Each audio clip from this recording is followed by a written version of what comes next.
귀를 찢는 고함이 거실을 뒤흔들었습니다. 그날 밤 한 여자의 절규가 빗속으로 사라졌습니다. 문은 잠겼고 눈물은 차가운 바닥을 적셨습니다.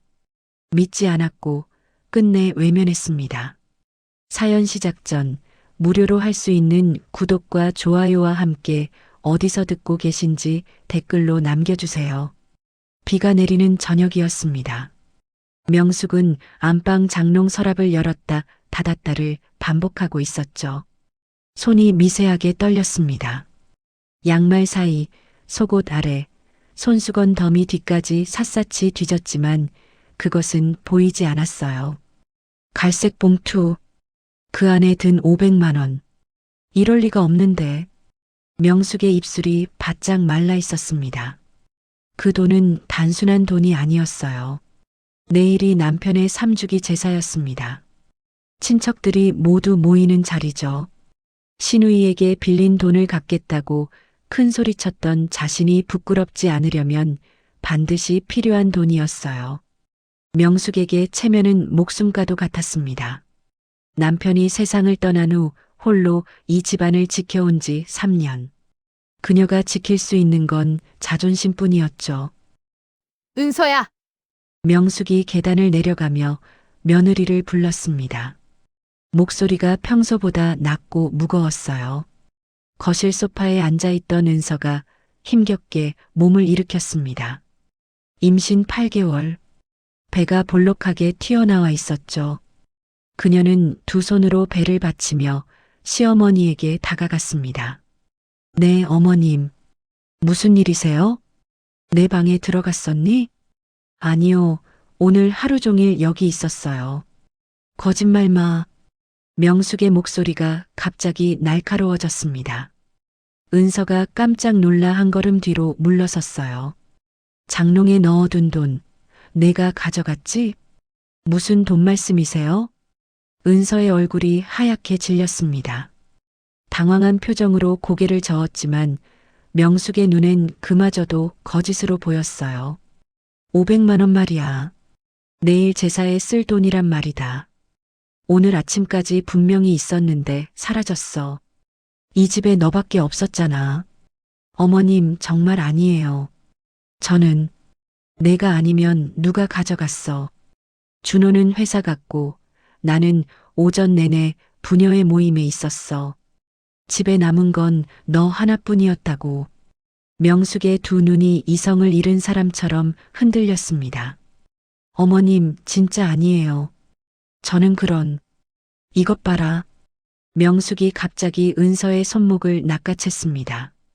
아야, 돈이 어디 있어? 당장 내놔. 저 정말 모르는 일이에요. 은서의 눈에 눈물이 고이기 시작했습니다. 본능적으로 배를 감쌌어요. 아기가 놀랄까봐, 다칠까봐 두려웠죠. 울기만 하면 다냐. 내가 얼마나 힘들게 그 돈을 모았는데, 시누이한테 얼마나 빌붙어서 빌렸는데, 명숙의 손이 은서의 어깨를 세게 밀었습니다. 은서가 비틀거렸어요. 남의 집 귀한 돈에 손댄 도둑년이 우리 집 며느리라니. 도둑년. 그 말이 은서의 가슴에 비수처럼 꽂혔습니다. 어머님, 그런 말씀은. 말대꾸야. 돈을 훔쳐놓고도 뻔뻔하게 발뺌을 해? 명숙은 이미 자신을 멈출 수 없었습니다. 분노가 체면이 무너지는 공포가 그녀를 휘감았죠. 나가. 네. 당장 이 집에서 나가란 말이야. 명숙이 거실 현관문을 벌컥 열었습니다. 밖에서 거센 빗소리가 쏟아져 들어왔어요. 바람과 함께 빗방울이 거실 안까지 날아들었죠. 어머님, 안 돼요. 밖에 비가. 시끄러. 도둑년이 감히 이 집에 있을 생각을 해. 명숙이 은서의 팔을 잡아 끌었습니다. 어머님. 은서가 필사적으로 문틀을 붙잡았지만 명숙의 힘은 생각보다 셌어요. 광기에 가까웠죠. 쿵. 은서가 현관 바닥에 무릎을 찧었습니다. 아. 배를 감싸는 그녀의 손이 파르르 떨렸습니다. 일어나. 일어나서 나가. 명숙이 은서의 머리채를 움켜쥐었습니다. 으악! 은서의 비명이 빗소리와 뒤섞였어요. 제발 어머님, 아기가, 아기, 도둑의 자식이 무슨 아기야. 탁! 명숙이 은서를 거칠게 밀쳐냈습니다. 은서의 몸이 현관밖 빗속으로 튕겨나갔죠. 쾅! 문이 닫혔습니다. 은서는 축축한 타일 바닥에 쓰러져 있었습니다. 비가 얼굴을, 머리를, 온몸을 적셨어요. 어머님 제발. 떨리는 손을 뻗었지만 대답은 없었습니다. 그때 주머니에서 무언가가 떨어졌습니다. 초음파 사진이었죠. 까만 배경에 하얀 윤곽으로 그려진 작은 생명. 은서가 항상 품고 다니던 아기의 모습이었어요. 빗물이 사진을 적시기 시작했습니다. 잉크가 번졌어요. 아기의 윤곽이 흐릿해졌죠. 아가야 우리 아가. 은서가 사진을 집으려 했지만 손이 떨려 제대로 잡히지 않았습니다. 아가씨 괜찮으세요? 순찰을 돌던 경비원이 은서를 발견했습니다. 아가씨 정신 차려요. 경비원이 우산을 펼쳐 은서를 가렸어요. 하지만 그녀는 이미 흠뻑 젖어 있었죠. 전화기 좀. 은서가 떨리는 목소리로 말했습니다. 경비원이 자신의 핸드폰을 꺼내 건넸어요. 은서는 떨리는 손으로 번호를 눌렀습니다. 여보세요. 전화 너머에서 중년 남자의 목소리가 들렸어요. 아빠. 은서의 목소리가 잠겼습니다. 은서야. 무슨 일이야? 죄송해요, 아빠. 뭐가? 무슨 일이 있었어? 은서는 대답하지 못했습니다. 울음만 새어나왔죠. 지금 어디 있니? 집 앞이요. 내가 지금 간다. 움직이지 마. 뚜뚜뚜. 전화가 끊겼습니다. 은서는 그대로 바닥에 주저앉아 있었어요. 배를 감싸고 비를 맞으며 아무 말 없이. 그때였습니다. 찰칵. 어둠 속에서 카메라 셔터 소리가 들렸어요. 건너편 아파트 2층 베란다. 한 여인이 서 있었습니다. 망원 렌즈가 달린 카메라를 들고 쓰러진 은서를 조용히 찍고 있었죠. 할인이었습니다. 그녀의 얼굴은 차가웠어요. 감정이 없었죠. 하지만 손은 멈추지 않았습니다. 찰칵, 찰칵, 찰칵. 문 앞에 쓰러진 은서. 젖은 초음파 사진. 닫힌 문. 꺼진 불빛. 모든 것이 기록되고 있었습니다. 그날 밤 아무도 몰랐어요. 그 빗속에서 무너진 것이 단순한 가족이 아니라 한 가문의 운명이었다는 것을 말이죠. 다음 날 아침 6시였습니다. 명숙은 눈을 뜨자마자 2층으로 올라갔어요. 며느리 방문을 두드렸죠. 똑똑똑. 대답이 없었습니다. 은서야. 명숙이 다시 불렀지만 여전히 조용했어요. 문을 열었습니다. 방 안은 텅 비어 있었죠. 이불은 그대로였습니다. 옷장도 열리지 않았어요. 화장대 위 립스틱과 머리끈도 그대로 놓여 있었죠. 마치 잠깐 나갔다 올 것처럼요. 하지만 명숙은 알았습니다. 은서가 돌아오지 않을 거라는 걸 말이죠. 어머니. 계단 아래에서 준호의 목소리가 들렸습니다. 은서가 어디 갔어요? 준호가 2층으로 올라왔어요. 얼굴이 하얗게 질려 있었죠. 모르겠다. 어젯밤에 나갔는데. 명숙이 시선을 피하며 말했습니다. 어젯밤에요. 왜요? 무슨 일 있었어요? 별일 아니다. 어머니. 준호의 목소리가 떨렸습니다. 은서 전화 안 받아요. 대체 무슨 일이 있었던 거예요?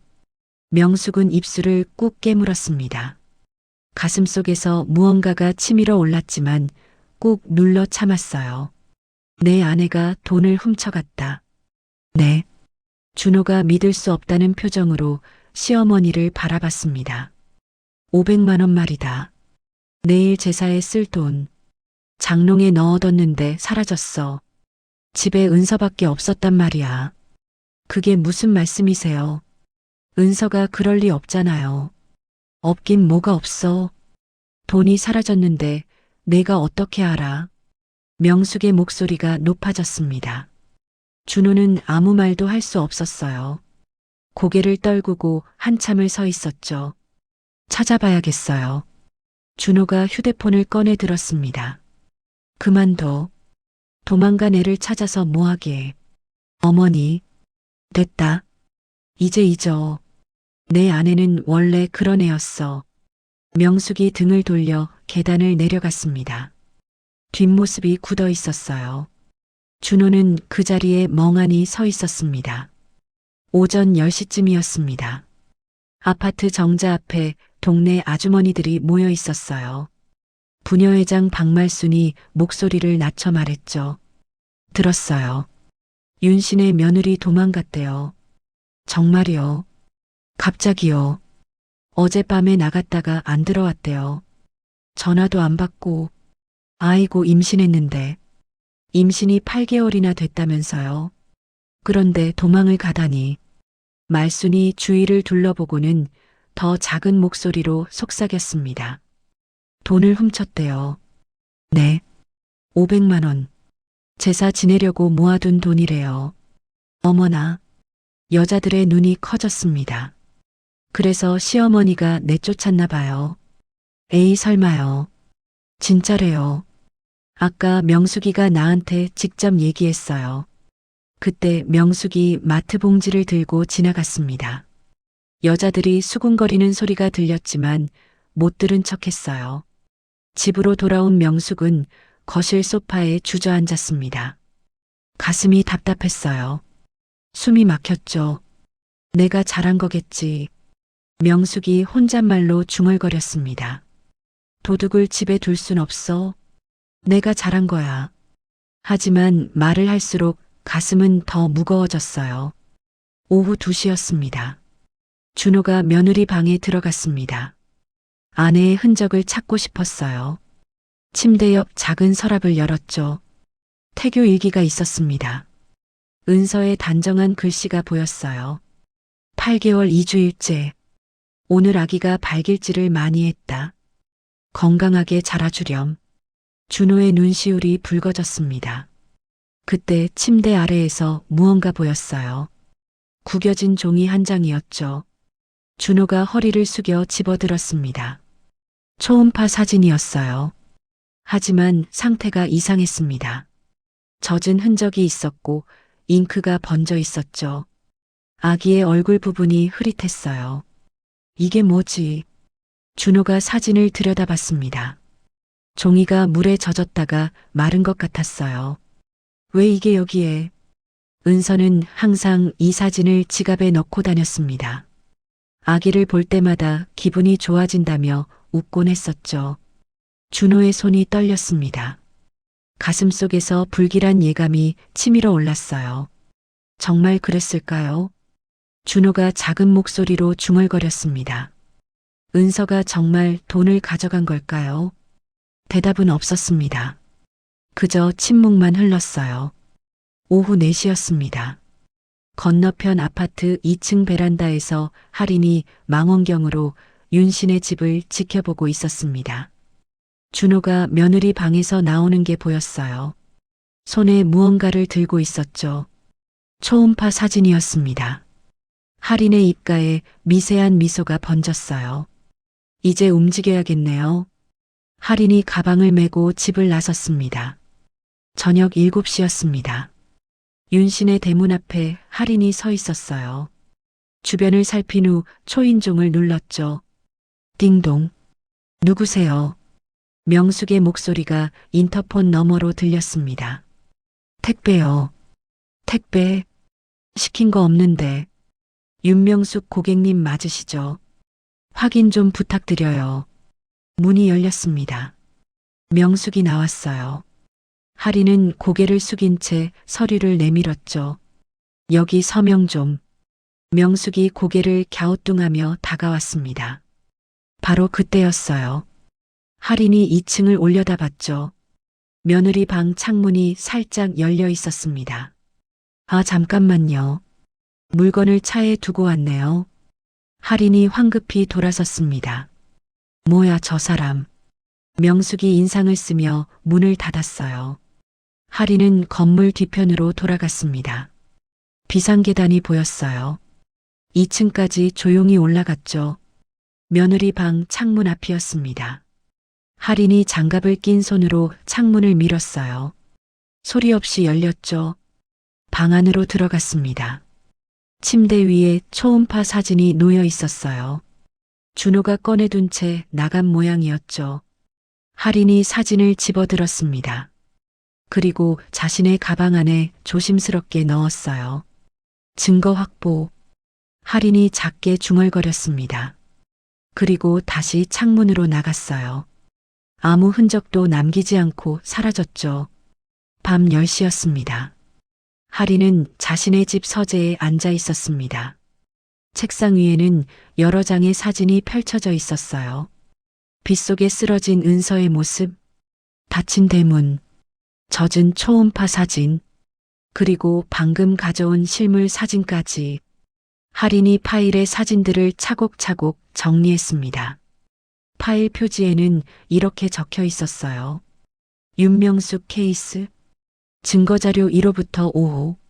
할인이 파일을 서랍 깊숙이 넣으며 말했습니다. 진실은 언젠가 밝혀지는 법이죠. 그녀의 눈빛이 차갑게 빛났습니다. 동네에는 며느리가 도망갔다는 소문이 계속 퍼지고 있었어요. 명숙은 체면을 지키려 거짓말을 보탰죠. 하지만 진실은 이미 기록되고 있었습니다.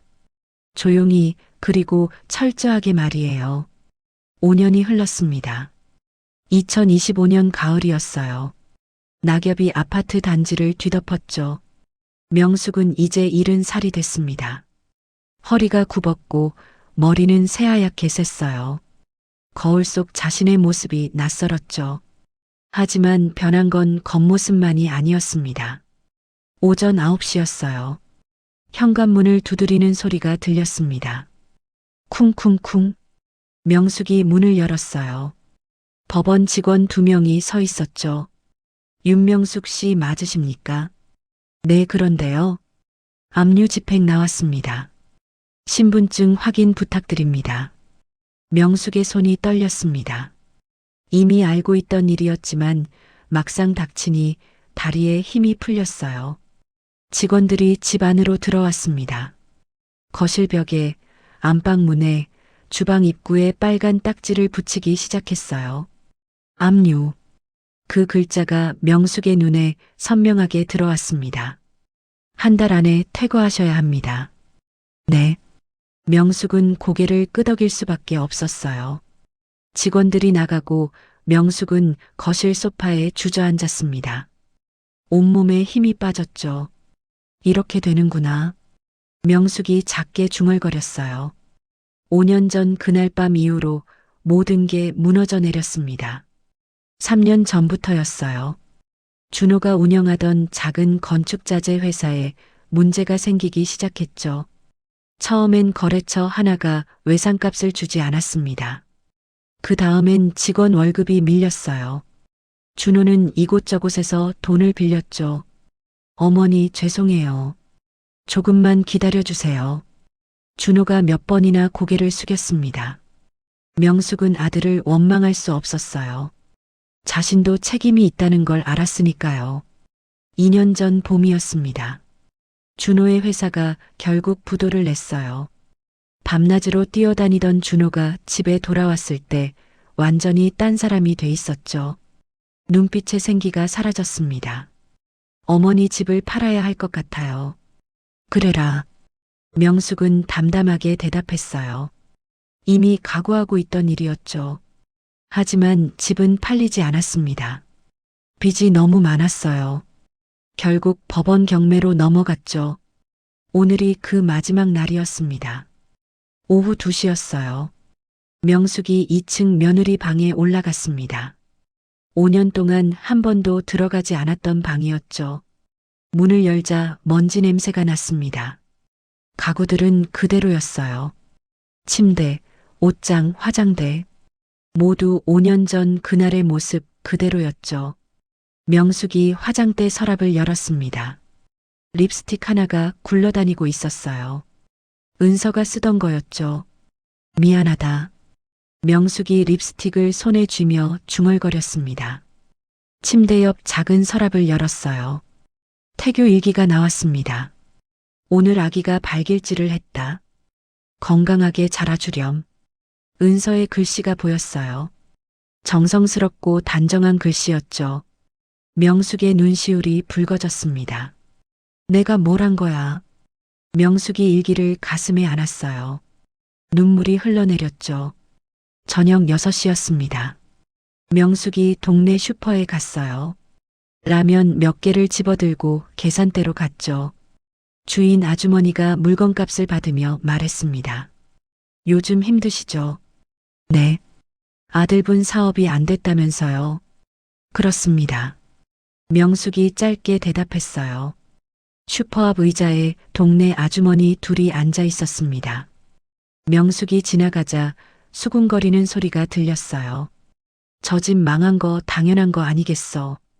왜요? 5년 전에 며느리 쫓아낸 거 몰라요. 임신한 며느리를요. 아, 그 도둑질했다는. 에이, 그게 진짜 도둑질인지 어떻게 알아요? 시어머니 말만 듣고. 그러게요. 그런 며느리를 쫓아냈으니 벌 받는 거죠. 도둑년을 들였으니 집안이 망하는 거예요. 명숙의 발걸음이 멈췄습니다. 온몸이 얼어붙는 것 같았어요. 하지만 아무 말도 할 수 없었습니다. 사실이었으니까요. 집으로 돌아온 명숙은 안방에 들어가 문을 닫았어요. 침대 옆 서랍을 열었습니다. 약병 여러 개가 나왔죠. 수면제, 신경안정제, 우울증 약. 명숙이 약을 한 움큼 손에 쥐었습니다. 그때 그냥 품어줬더라면. 명숙이 떨리는 목소리로 중얼거렸어요. 내가 정말 도둑이든 아니든 그냥 품어줬더라면. 약을 입에 넣고 물을 마셨습니다. 목구멍을 넘어가는 게 느껴졌어요. 매일 밤이 이랬습니다. 약을 먹지 않으면 잠을 잘 수 없었어요. 눈을 감으면 5년 전 그날 밤이 떠올랐죠. 빗속에 쓰러진 은서, 젖은 초음파 사진, 닫힌 문. 어머님 제발. 은서의 목소리가 귓가에 맴돌았습니다. 아니에요. 저 정말 아니에요. 명숙은 이불을 머리끝까지 뒤집었었어요. 귀를 막았죠. 하지만 목소리는 사라지지 않았습니다. 밤 11시였어요. 준호가 집에 돌아왔습니다. 편의점 야간 아르바이트를 마치고 온 거였죠. 41살의 나이에 시급 아르바이트를 했습니다. 빚을 갚기 위해서였어요. 준호가 안방 문을 살짝 열었어요. 어머니가 자고 있는지 확인하려고요. 명숙이 침대에 누워 있었습니다. 약 때문인지 깊이 잠들어 있었죠. 준호가 조용히 문을 닫았어요. 거실 소파에 앉았습니다. 손으로 얼굴을 감쌌어요. 은서야. 준호가 작게 불렀습니다. 어디 있니? 잘 지내고 있니? 5년 동안 아내를 찾으려 했습니다. 경찰에도 신고했고 사람을 고용해 알아보기도 했어요. 하지만 흔적조차 찾을 수 없었죠. 마치 세상에서 사라진 것처럼요. 내가 잘못했어. 준호의 목소리가 떨렸습니다. 내가 어머니를 말렸어야 했는데, 내 편을 들었어야 했는데, 처음엔 어머니를 원망했습니다. 왜 아내를 쫓아냈는지 이해할 수 없었어요. 하지만 시간이 지나며 원망할 힘조차 사라졌습니다. 어머니도 자신도 모두 피해자였다는 걸 알았죠. 진짜 문제는 따로 있었어요. 준호는 알고 있었습니다. 그날 밤 사라진 500만 원을 누가 가져갔는지 말이에요. 자신이었습니다. 회사에 급한 돈이 필요했어요. 거래처에 줄 돈이 모자랐죠. 어머니 장롱에 돈이 있다는 걸 알고 있었습니다. 하루만 빌렸다가 바로 갚으면 돼. 그렇게 생각했어요. 어머니가 눈치채기 전에 돌려놓을 생각이었죠. 하지만 그 하루가 영원히 됐습니다. 다음 날 은서가 사라졌어요. 돈을 돌려놓을 기회도 사라졌죠. 어머니에게 말할 수 없었습니다. 자신이 가져갔다고 말하면 은서가 억울하게 쫓겨난 이유를 알게 될 테니까요. 그래서 침묵했습니다. 비겁하게 숨었어요. 그 죄책감이 5년 동안 준호를 갉아먹었습니다. 회사가 망한 것도 집이 압류된 것도 모두 자신의 죄값이라고 생각했어요. 다 내 잘못이야. 준호가 고개를 떨어뜨렸습니다. 이튿날 아침 7시였어요. 명숙이 눈을 떴습니다. 약기운이 남아있어 몸이 무겁고 머리가 멍했죠. 화장실 거울을 봤어요. 눈밑이 까맣게 그늘져 있었습니다. 이게 나구나. 명숙이 거울 속 자신을 바라봤습니다. 주름진 얼굴, 핏기 없는 입술, 생기 없는 눈동자, 벌을 받고 있는 거야. 명숙이 중얼거렸어요. 거실로 나왔습니다. 준호가 소파에서 잠들어 있었어요. 회사원복을 입은 채로요. 명숙이 아들을 내려다봤습니다. 40이 넘은 아들의 얼굴에 주름이 깊게 패여 있었어요. 미안하다. 명숙이 작게 속삭였습니다. 내 인생까지 망쳐버렸구나. 준호는 깨지 않았어요. 피곤에 지쳐 깊이 잠들어 있었죠. 명숙이 주방으로 갔습니다. 냉장고를 열었어요. 계란 서너 개와 김치가 전부였죠. 이걸로 아침을 해야지. 명숙이 계란을 꺼냈습니다. 그때 현관문 밖에서 소리가 들렸어요. 요즘 윤씨네 진짜 어렵대요. 동네 아주머니들 목소리였습니다. 당연하죠. 며느리한테 그렇게 했는데 천벌 받는 거예요. 명숙의 손에서 계란이 떨어졌습니다. 바닥에 깨진 계란이 흩어졌어요. 노른자가 퍼져나갔죠. 명숙은 그 자리에 주저앉았습니다. 맞아, 천벌이야. 명숙이 떨리는 목소리로 말했어요. 우리 집안은 천벌을 받고 있어. 오해와 체면, 그 두 가지가 한 가문을 무너뜨렸습니다. 그리고 그 잔해 속에 명숙과 준호가 남아 있었어요. 서로를 원망할 힘조차 없이 말이죠. 2023년 11월 어느 날 저녁이었습니다. 명숙이 거실 소파에 앉아 설거지를 하려던 참이었어요. TV는 켜져 있었죠. 늘 그렇듯 소리만 들리는 배경 소음 같은 존재였습니다. 다음 소식입니다. 아나운서의 목소리가 흘러나왔어요. 명숙이 그릇을 들고 일어서려던 순간이었습니다. 하진경 매그룹 하는서 대표가 오늘 자선경매를 개최해 수익금 전액을 소외계층 아동지원에 기부하기로 했습니다. 명숙의 손이 멈췄어요. 은서, 그 이름이 귓가에 꽂혔습니다. 이번 경매는 하진재단과 공동으로 주최했으며 명숙이 천천히 고개를 돌려 TV를 봤어요. 화면 속에 한 여인이 서 있었습니다. 검은색 정장, 단정하게 묶은 머리, 환한 미소, 명숙의 입이 벌어졌습니다. 저게 손에 들고 있던 그릇이 바닥에 떨어졌어요. 쨍그랑. 그릇이 산산조각 났지만 명숙은 신경 쓰지 않았습니다. 눈을 TV에서 떼지 못했죠. 화면 속 여인이 마이크 앞에 섰어요. 저희 하진재단은 앞으로도 소외된 아이들을 위한 사업을 지속적으로 펼쳐나갈 계획입니다. 목소리가 들렸습니다. 명숙의 전신에 소름이 돋았어요. 은서야. 명숙이 떨리는 목소리로 중얼거렸습니다. 내가 은서구나. 화면 속 여인은 5년 전 그날 밤 쫓겨났던 며느리와 똑같았어요. 얼굴 윤곽, 눈매, 입술 모양까지요. 하지만 분위기는 완전히 달랐습니다. 5년 전 은서는 초라했어요. 수수한 옷을 입고 항상 조심스러워했죠. 지금 화면 속 여인은 당당했습니다. 고급스러운 정장을 입고 자신감 넘치는 표정으로 사람들 앞에 서 있었어요. 하진경 매그룹은 국내 최대 미술품 경매 회사로 아나운서의 설명이 이어졌습니다. 명숙의 다리에 힘이 풀렸어요. 그대로 바닥에 주저앉았죠. 살아있었구나. 명숙이 떨리는 손으로 입을 막았습니다. 내가 살아있었어. 5년 동안 명숙은 은서가 죽었다고 생각했습니다. 그날 밤 비를 맞고 쓰러진 모습이 마지막이었어요. 그 후 아무 소식이 없었죠. 임신 8개월이던 며느리, 빗속에서 쫓겨난 며느리, 연락도 없이 사라진 며느리. 명숙은 최악을 상상했어요. 어쩌면 아기와 함께 세상을 떠났을지도 모른다고요. 그 죄책감이 5년 동안 명숙을 괴롭혔습니다. 하지만 은서는 살아 있었어요. 그것도 엄청난 부자로요. 준호야. 명숙이 아들을 불렀습니다. 준호야, 이리 와봐. 방에서 준호가 나왔어요. 왜요, 어머니? 저기 저 사람 봐. 저 사람. 명숙이 떨리는 손가락으로 TV를 가리켰습니다. 준호가 화면을 봤어요. 얼굴이 하얗게 질렸죠. 은서.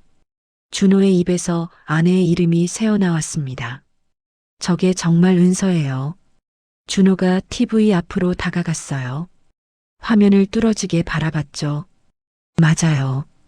은서가 맞아요. 준호의 목소리가 떨렸습니다.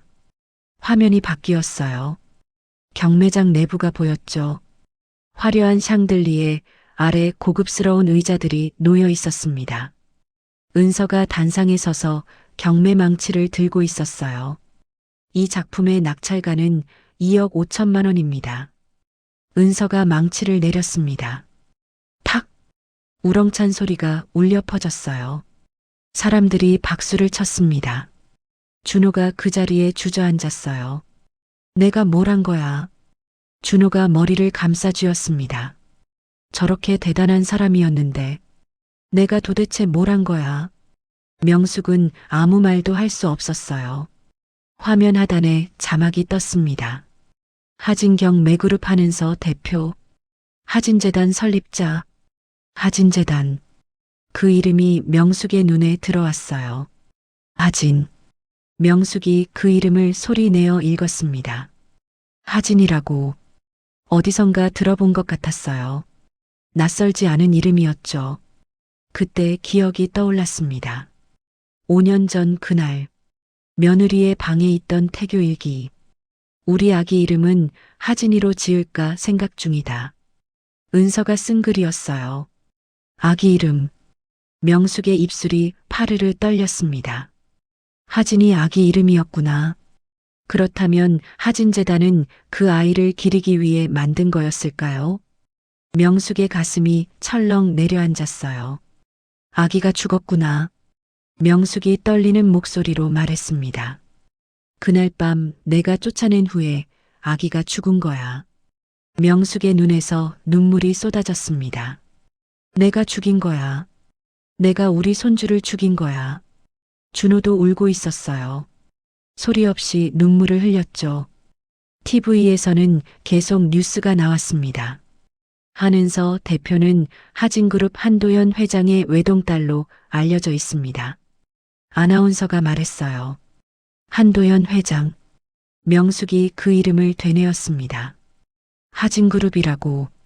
그제야 모든 게 이해됐어요. 은서는 평범한 며느리가 아니었습니다. 재벌 집안의 외동딸이었죠. 왜 말하지 않았을까?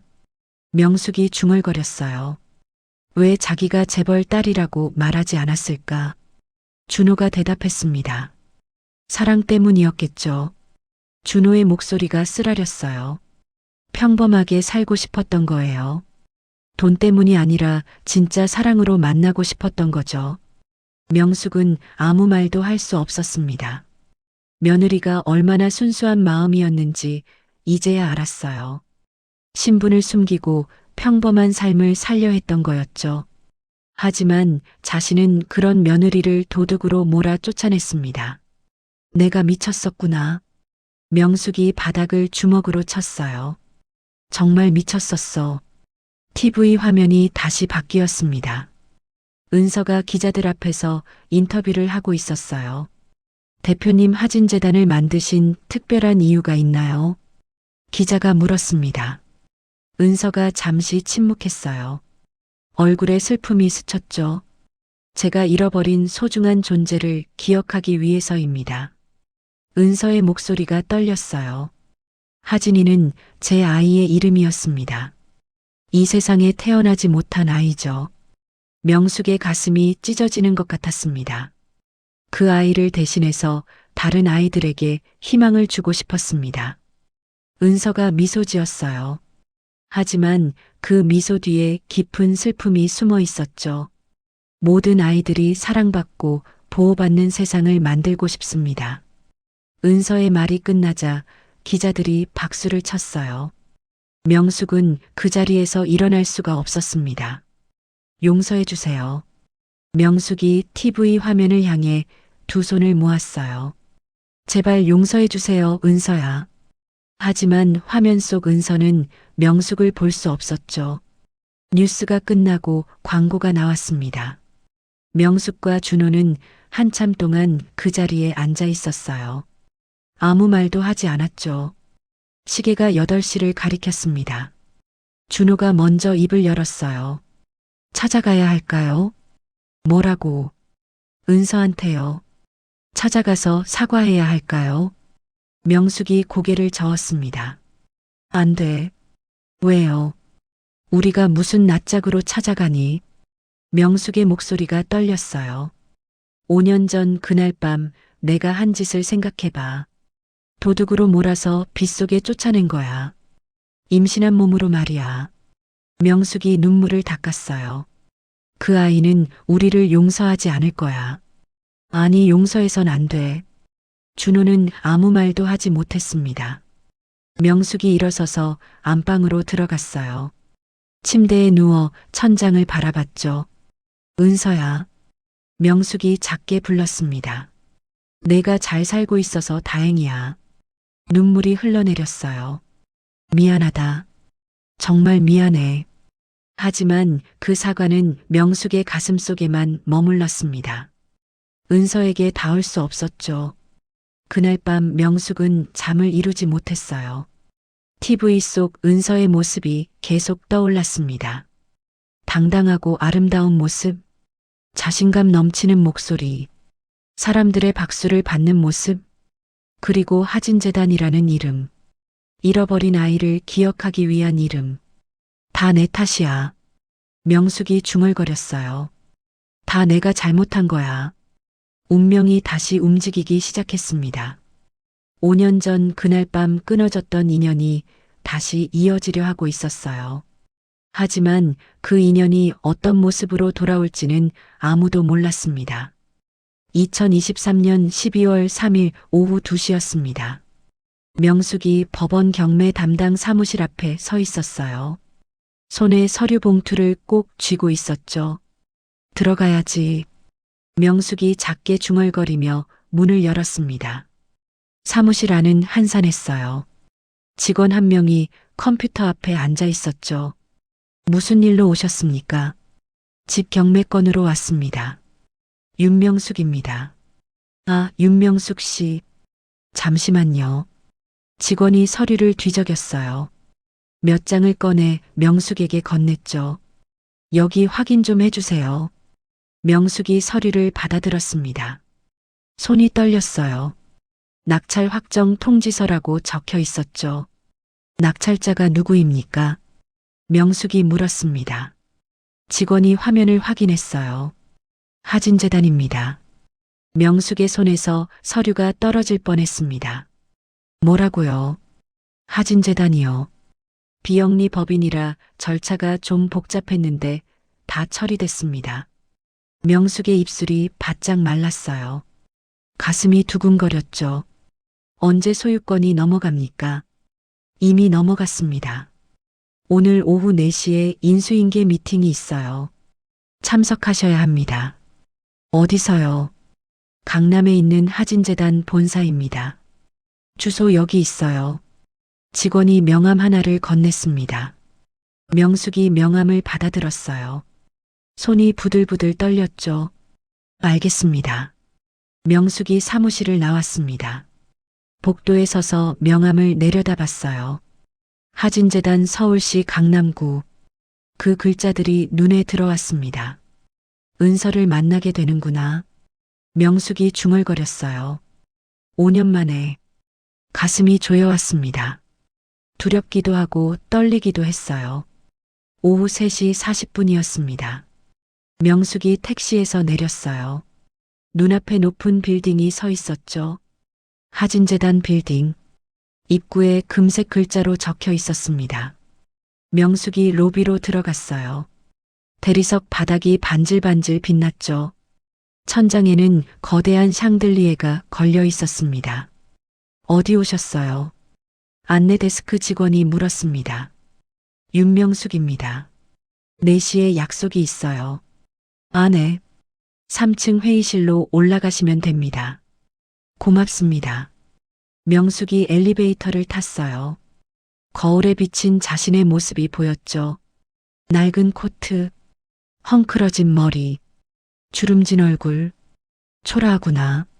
명숙이 쓸쓸하게 웃었어요. 3층에 도착했습니다. 복도가 조용했어요. 카펫이 깔려 있어 발소리도 나지 않았죠. 제3회의실. 명패가 붙은 문 앞에 섰습니다. 명숙이 심호흡을 했어요. 손을 들어 문을 두드렸죠. 똑똑똑. 들어오세요. 안에서 여자 목소리가 들렸습니다. 명숙이 문을 열었어요. 회의실은 넓었습니다. 긴 테이블이 놓여 있었고 한쪽 벽면은 통유리였어요. 강남 거리가 한눈에 내려다 보였죠. 테이블 끝에 여자 한 명이 앉아 있었습니다. 30대 후반으로 보이는 여자였어요. 단정한 정장 차림에 짧게 자른 머리였죠. 안녕하세요. 하진재단 비서실장 정아린입니다. 여자가 일어서며 명함을 건넸어요. 명숙이 명함을 받았습니다. 할인이라는 이름이 낯설지 않았어요. 앉으세요. 할인이 의자를 가리켰습니다. 명숙이 조심스럽게 앉았어요. 대표님이 곧 오실 겁니다. 대표님이요. 네. 하는서 대표님이요. 명숙의 심장이 쿵 내려앉았습니다. 직접 오신다는 말씀입니까? 네. 이번 건은 대표님이 직접 처리하시겠다고 하셨어요. 할인이 차분하게 말했어요. 표정이 없었죠. 명숙은 아무 말도 할 수 없었습니다. 시계를 봤어요. 4시였습니다. 바로 그때였어요. 회의실 문이 열렸습니다. 명숙의 숨이 멎었어요. 한 여인이 들어왔습니다. 검은색 정장, 하이힐, 단정하게 올린 머리, TV에서 봤던 그 모습 그대로였어요. 은서였습니다. 오랜만이네요, 어머님. 은서가 미소 지으며 말했습니다. 명숙의 얼굴이 하얗게 질렸어요. 입술이 파르르 떨렸죠. 은서야. 명숙의 목소리가 잠겼습니다. 은서가 테이블 반대편에 앉았어요. 할인이 그 옆에 조용히 섰죠. 놀라셨죠. 은서가 말했습니다. 그럴 만도 하세요. 5년 만이니까요. 명숙은 고개를 들 수가 없었어요. 시선이 테이블 위에 고정됐죠. 먼저 할 말이 있으신가요? 은서가 물었습니다. 명숙의 입술이 떨렸어요. 미안하다. 간신히 그 말을 꺼냈습니다. 정말 미안해. 은서는 대답하지 않았어요. 그저 명숙을 바라볼 뿐이었죠. 내가 잘못했어. 내가 도둑이 아닌 걸 알았어. 명숙의 눈에서 눈물이 흘러내렸습니다. 5년 동안 후회했어. 매일 밤 내 생각을 했어. 그래서요. 은서의 목소리가 차가웠어요. 그래서 어쩌자는 겁니까, 어머님. 명숙이 고개를 들어 은서를 봤어요. 은서의 얼굴에는 감정이 없었습니다. 차갑고 단단했죠. 용서를 구하려고요. 명숙이 떨리는 목소리로 말했습니다. 늦은 걸 알아. 하지만 제발 한 번만 용서해다오. 은서가 한숨을 쉬었어요. 용서요. 은서가 테이블에 서류 하나를 올려놓았습니다. 이게 뭔지 아세요? 명숙이 서류를 내려다봤어요. 부동산 소유권 이전 등기부등본. 어머님이 살던 집 등기부등본이에요. 은서가 말했습니다. 이제 제 재단 소유예요. 명숙의 손이 떨렸어요. 어머님은 한 달 안에 그 집에서 나가셔야 합니다. 은서의 목소리에 감정이 실렸습니다. 5년 전 그날 밤처럼요. 명숙의 가슴이 철렁 내려앉았어요. 그날 밤 어머님이 절 쫓아내셨죠. 은서가 말했습니다. 비 오는 밤에 임신 8개월이던 저를요. 은서의 목소리가 떨렸어요. 문을 닫으시면서 뭐라고 하셨는지 기억하세요. 명숙이 고개를 숙였습니다. 도둑년이라고 하셨어요. 은서의 눈에 눈물이 맺혔습니다. 그 말 한마디가 5년 동안 제 가슴에 박혀 있었어요. 할인이 가방에서 사진 한 장을 꺼냈어요. 테이블 위에 올려놓았죠. 명숙이 사진을 봤습니다. 빗속에 쓰러진 여자, 젖은 머리, 배를 감싼 손. 5년 전 그날 밤의 은서였어요. 이게 뭐니? 명숙이 떨리는 목소리로 물었습니다. 증거예요. 할인이 차갑게 말했어요. 5년 전 그날 밤 제가 찍은 사진입니다. 명숙이 할인을 봤어요. 당신이, 네, 건너편 아파트에 살던 저였습니다. 할인이 말했습니다. 그날 밤 제가 다 봤어요. 어머님이 며느리를 쫓아내는 걸요. 명숙의 얼굴이 창백해졌어요. 그리고 며느리 방에서 초음파 사진도 가져왔죠. 할인이 또 다른 사진을 꺼냈습니다. 젖어서 번진 초음파 사진이었어요. 하진이. 명숙이 작게 중얼거렸습니다. 네. 은서가 고개를 끄덕였어요. 제 아이 이름이었어요. 그날 밤 잃어버린 아이요. 명숙의 눈에서 눈물이 쏟아졌습니다. 미안해, 정말 미안해. 미안하다는 말로 될 일이 아니에요. 은서가 일어섰어요. 어머님이 제게 한 일, 제가 잃은 것, 그걸 미안하다는 말로 돌이킬 순 없어요. 은서가 명숙을 내려다봤습니다. 5년 전 어머님은 제게 집에서 나가라고 하셨죠. 은서가 회의실 문을 가리켰어요. 이제 제 차례예요. 한 달 안에 그 집에서 나가세요. 명숙은 아무 말도 할 수 없었습니다. 서류는 우편으로 보내드릴게요. 은서가 할인을 보며 고개를 끄덕였어요. 할인이 서류를 챙겼습니다. 저희는 이만 가보겠습니다. 은서가 문을 향해 걸어갔어요. 은서야. 명숙이 떨리는 목소리로 불렀습니다. 은서가 문 앞에서 멈췄어요. 하지만 돌아보지 않았죠. 준호가 보고 싶어 한다. 명숙이 말했습니다.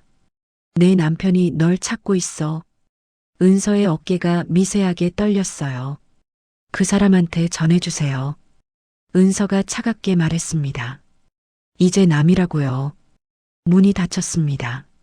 명숙은 혼자 남았어요. 회의실이 너무 조용했습니다. 테이블 위에 놓인 사진들이 보였어요. 5년 전 그날 밤의 증거들이었죠. 명숙이 사진을 집어들었습니다. 내가 한 짓이구나. 명숙이 떨리는 목소리로 중얼거렸어요. 이게 다 내가 한 짓이야. 창밖으로 석양이 지고 있었습니다. 명숙은 그 자리에 한참을 앉아 있었어요. 일어설 힘이 없었습니다. 2023년 12월 3일 저녁 7시였습니다. 명숙이 집에 도착했어요. 현관문을 열자 준호가 거실에 서 있었죠. 어머니, 어떻게 됐어요? 준호가 다급하게 물었습니다. 명숙은 대답하지 않았어요. 소파에 털썩 주저앉았죠. 은서를 만났니? 명숙이 힘없이 말했습니다. 정말요? 어떻게 됐어요? 한 달 안에 나가래. 명숙의 목소리가 떨렸어요. 이 집에서 나가라고 했어. 준호의 얼굴이 하얗게 질렸습니다. 그게 무슨 말이에요? 그날 밤 내가 은서한테 한 짓을 그대로 돌려주는 거야. 명숙이 눈을 감았어요. 5년 전 그날 밤 내가 은서를 쫓아냈잖니. 이제 은서가 우리를 쫓아내는 거야. 준호가 벽에 기댔습니다. 다리에 힘이 풀렸어요. 내가 찾아가야겠어요. 준호가 말했습니다. 은서한테 가서 사과할게요. 제발 용서해달라고 할게요. 소용없어. 명숙이 고개를 저었어요. 그의 눈빛을 봤어. 우릴 용서할 생각이 없더라. 준호는 아무 말도 할 수 없었습니다. 그때 초인종이 울렸어요. 띵동. 명숙과 준호가 서로를 봤습니다. 누구지? 준호가 인터폰을 확인했어요. 화면에 두 사람이 보였죠. 은서와 할인이었습니다. 은서야. 준호의 목소리가 떨렸어요. 들어오라고 해. 명숙이 말했습니다. 준호가 문을 열었어요. 은서가 들어왔습니다. 할인이 그 뒤를 따라왔죠. 안녕하세요. 은서가 담담하게 인사했습니다. 준호는 아무 말도 할 수 없었어요. 5년 만에 보는 아내였죠. 앉으세요. 명숙이 거실 소파를 가리켰습니다. 은서와 할인이 소파에 앉았어요. 명숙과 준호는 맞은편에 앉았죠. 침묵이 흘렀습니다. 왜 왔니? 명숙이 먼저 입을 열었어요. 할 말이 있어서요. 은서가 대답했습니다. 오후에 다 하지 않았니? 아니요. 한 가지 더 말씀드릴 게 있어요. 은서가 준호를 바라봤습니다. 준호 씨. 준호가 고개를 들었어요. 은서와 눈이 마주쳤죠. 보고 싶었어요. 준호의 목소리가 잠겼습니다. 5년 동안 널 찾았어. 어디 있는지 알고 싶었어. 은서는 표정이 없었어요. 이제 만났으니 됐죠. 차가운 목소리였습니다. 은서야 미안해. 준호가 일어서려 했어요. 하지만 은서가 손을 들어 막았죠. 앉아 계세요. 제 말을 들어야 하니까요. 준호가 다시 앉았습니다. 은서가 명숙을 봤어요. 어머님, 뭐니? 5년 전 그날 밤 사라진 500만 원 기억하시죠? 명숙의 몸이 굳었습니다. 그 돈 때문에 저를 쫓아내셨잖아요. 그래. 명숙이 고개를 끄덕였어요. 그게 왜? 진실을 알려드리려고요. 은서가 준호를 바라봤습니다. 그날 어머님이 잃은 500만 원. 사실은 준호 씨가 가져갔어요. 명숙의 눈이 커졌습니다. 뭐라고? 준호의 얼굴이 새하얗게 질렸어요. 준호야. 명숙이 아들을 봤습니다. 지금 무슨 소리를 듣고 있는 거니? 준호는 고개를 들지 못했어요. 사실이에요, 어머님. 은서가 말했습니다.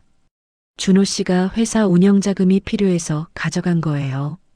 하루만 빌렸다가 돌려놓으려고 했대요. 명숙이 벌떡 일어섰습니다. 준호야. 명숙의 목소리가 떨렸어요.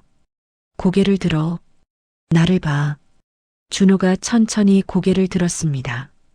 눈에 눈물이 가득했어요. 정말이니? 명숙이 물었습니다.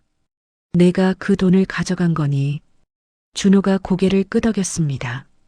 죄송해요, 어머니. 준호의 목소리가 떨렸어요. 회사에 급한 돈이 필요했어요. 하루만 쓰고 바로 갚으려고 했어요. 명숙의 다리에 힘이 풀렸어요. 다시 소파에 주저앉았죠. 그럼 은서는? 명숙이 떨리는 목소리로 말했습니다. 은서는 아무 잘못이 없었단 말이니. 네. 준호가 고개를 숙였어요. 은서는 아무것도 몰랐어요. 명숙의 손이 부들부들 떨렸습니다. 왜 말하지 않았니? 명숙이 소리쳤어요. 왜 그때 말하지 않았어? 죄송해요. 준호가 무릎을 꿇었습니다. 말할 수가 없었어요. 어머니한테 실망시키고 싶지 않았어요. 실망? 명숙이 쓴웃음을 지었어요. 내 체면 하나 지키겠다고 내 아내를 그렇게 만들었단 말이니. 준호는 대답하지 못했습니다. 명숙이 은서를 봤어요.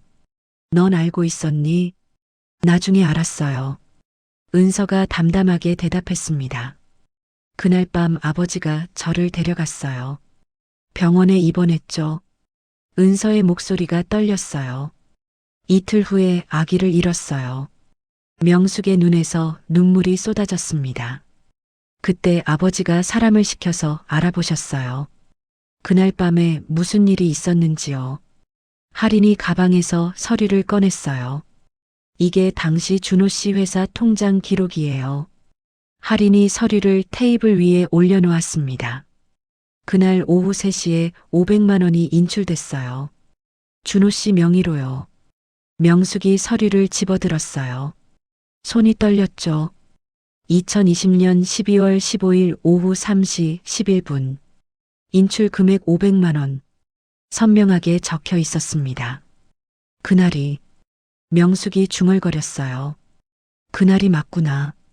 준호는 고개를 들 수가 없었습니다. 왜? 명숙이 아들을 봤어요. 왜 은서가 누명을 쓰는데도 말하지 않았니? 무서웠어요. 준호가 울먹였습니다. 어머니가 실망하실까봐. 제가 형편없는 아들이란 걸 아실까봐. 형편없는 정도가 아니지. 명숙의 목소리가 차가웠어요. 넌 비겁한 놈이야. 준호가 흐느끼기 시작했습니다. 죄송해요. 정말 죄송해요. 은서가 일어섰어요. 이제 아시겠죠, 어머님. 은서가 명숙을 내려다봤습니다. 누가 진짜 도둑이었는지요. 명숙은 아무 말도 할 수 없었어요. 그날 밤 어머님은 저를 도둑이라고 하셨어요. 은서의 목소리가 떨렸어요. 하지만 진짜 도둑은 따로 있었죠. 바로 어머님 아들이요. 명숙의 얼굴이 일그러졌습니다. 그리고 어머님도요. 은서가 말했습니다. 어머님은 제 인생을 훔쳐갔어요. 제 아이를 훔쳐갔어요. 은서의 눈에서 눈물이 흘러내렸어요. 그게 진짜 도둑질 아닌가요? 명숙이 바닥을 짚었습니다. 온몸에 힘이 빠졌어요. 미안하다. 명숙이 떨리는 목소리로 말했습니다. 정말 미안해. 이제 늦었어요. 은서가 할인을 봤어요. 가죠. 할인이 가방을 챙겼습니다. 두 사람이 현관으로 향했어요. 은서야. 준호가 불렀습니다. 은서가 멈춰 섰어요. 하지만 돌아보지 않았죠. 한 번만 용서해줘. 제발. 용서요. 은서가 차갑게 말했습니다.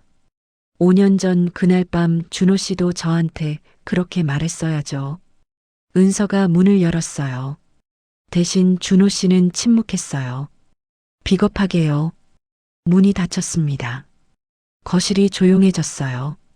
준호가 바닥에 주저앉아 울고 있었습니다.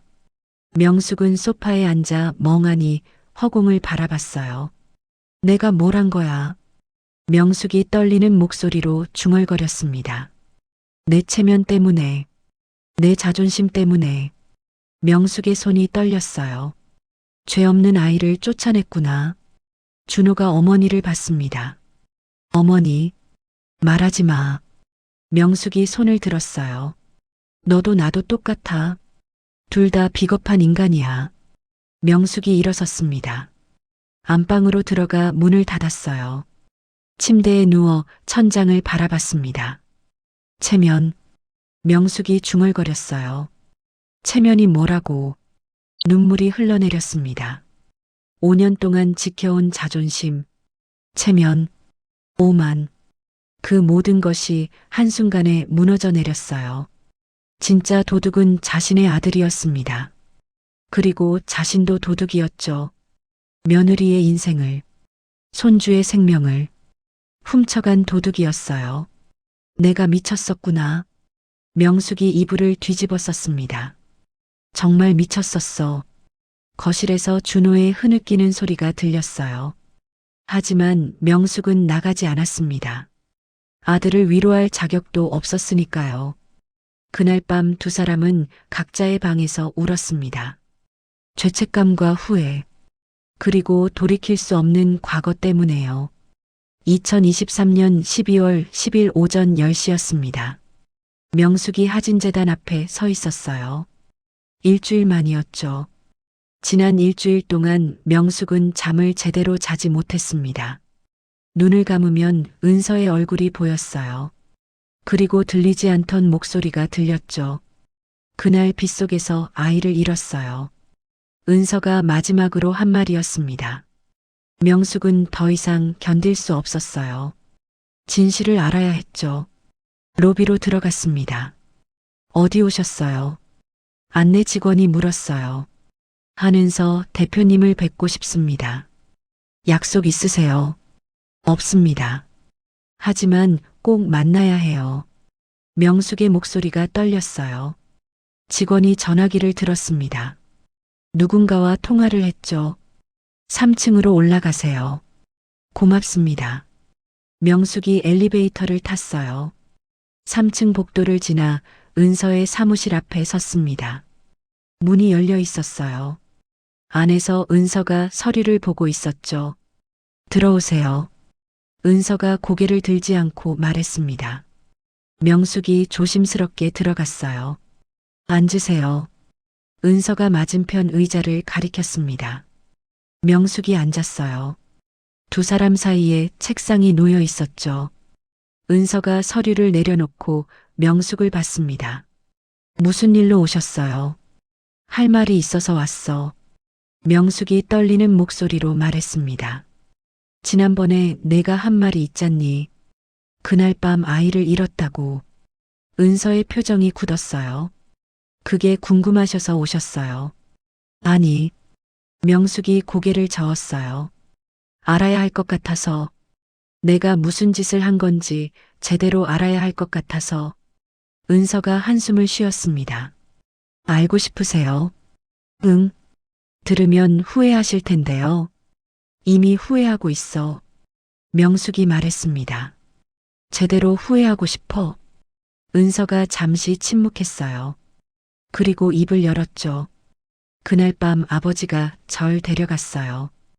은서의 목소리가 조용했습니다. 빗속에 쓰러져 있는 저를 발견하셨죠. 경비원이 전화했거든요. 명숙은 숨죽이며 들었어요. 차에 태워서 바로 병원으로 갔어요. 응급실이었죠. 은서의 눈이 흔들렸습니다. 의사 선생님이 초음파를 찍었어요. 화면을 보시더니 표정이 굳더라고요. 은서의 목소리가 떨렸어요. 아기 심장 박동이 약하다고 하셨어요. 그리고 제 몸 상태도 좋지 않다고요. 명숙의 가슴이 철렁 내려앉았습니다. 그날 밤은 그렇게 지나갔어요. 계속 아팠어요. 배가 너무 아팠죠. 은서가 눈을 감았어요. 이틀 후였어요. 2020년 12월 17일 새벽 4시. 은서의 목소리가 잠겼습니다. 하진이가 세상을 떠났어요. 명숙의 손이 떨렸어요. 임신 8개월이었어요. 조금만 더 있으면 만날 수 있었는데. 은서의 눈에서 눈물이 흘러내렸습니다. 의사 선생님이 말씀하셨어요. 산모가 극심한 스트레스와 충격을 받았고 비에 젖어서 저체온증까지 왔다고요. 은서가 명숙을 똑바로 봤어요. 그래서 아기가 견디지 못했대요. 명숙의 입술이 파르르 떨렸습니다. 미안해. 겨우 그 말을 꺼냈어요. 정말 미안해. 미안하다는 말로는 부족해요. 은서가 말했습니다. 하지만 저는 어머님을 원망하지 않았어요. 명숙이 놀라 은서를 봤어요. 원망하지 않았다고. 네. 은서가 고개를 끄덕였습니다. 처음에는 분노했어요. 증오했죠. 어머님이 저를 쫓아내지 않았다면 하진이가 살았을 거라고 생각했어요. 은서가 창밖을 봤습니다. 하지만 시간이 지나며 깨달았어요. 원망은 저를 더 아프게 할 뿐이라는 걸요. 은서가 다시 명숙을 봤어요. 그래서 하진재단을 만들었어요. 하진재단. 명숙이 그 이름을 되뇌었습니다. 하진이가 제 아이 이름이에요. 은서가 말했습니다. 이 세상에 태어나지 못한 제 아들이죠. 명숙의 눈에서 눈물이 쏟아졌어요. 손주. 명숙이 떨리는 목소리로 말했습니다. 내 손주였구나. 네. 은서가 책상 서랍을 열었어요. 사진 한 장을 꺼냈죠. 이게 하진이에요. 은서가 사진을 명숙에게 건넸습니다. 명숙이 떨리는 손으로 사진을 받았어요. 흑백 초음파 사진이었습니다. 까만 배경에 하얀 윤곽으로 그려진 작은 생명이 보였죠. 우리 하진이. 명숙이 사진을 가슴에 안았어요. 할머니가 미안해. 정말 미안해. 명숙이 의자에서 일어났습니다. 그리고 은서 앞에 무릎을 꿇었어요. 어머님. 은서가 놀라 일어섰습니다. 제발 일어나세요. 안 돼. 명숙이 고개를 저었어요. 이렇게라도 빌어야 해. 내가 얼마나 큰 죄를 지었는지 이제야 알겠어. 명숙이 바닥에 이마를 댔습니다. 내 인생을 망쳤어. 하진이를 죽였어. 다 내 잘못이야. 명숙의 목소리가 떨렸어요. 체면이 뭐라고, 자존심이 뭐라고, 그게 생명보다 중요했니? 명숙이 흐느꼈습니다. 내가 미쳤었어. 정말 미쳤었어. 은서가 명숙 옆에 앉았어요. 일어나세요, 어머님. 은서가 명숙의 팔을 잡았습니다. 이러시면 안 돼요. 일어날 수 없어. 명숙이 고개를 저었어요. 나는 죄인이야. 내 손주를 죽인 죄인이야. 명숙이 주먹으로 바닥을 쳤어요. 용서해줘. 제발 용서해줘. 은서의 눈에도 눈물이 맺혔습니다. 일어나세요. 은서가 명숙을 일으켜 세웠어요. 두 사람이 마주 섰습니다. 어머님, 은서가 말했습니다. 하진이는 어머님을 원망하지 않을 거예요. 뭐라고? 하진이는 착한 아이였어요. 뱃속에 있을 때도 조용했죠. 엄마를 힘들게 하지 않으려고요. 은서가 미소 지었어요. 슬픈 미소였죠. 그 아이는 할머니를 사랑했을 거예요. 만나지 못했지만요. 명숙이 은서를 안았습니다. 미안해. 정말 미안해.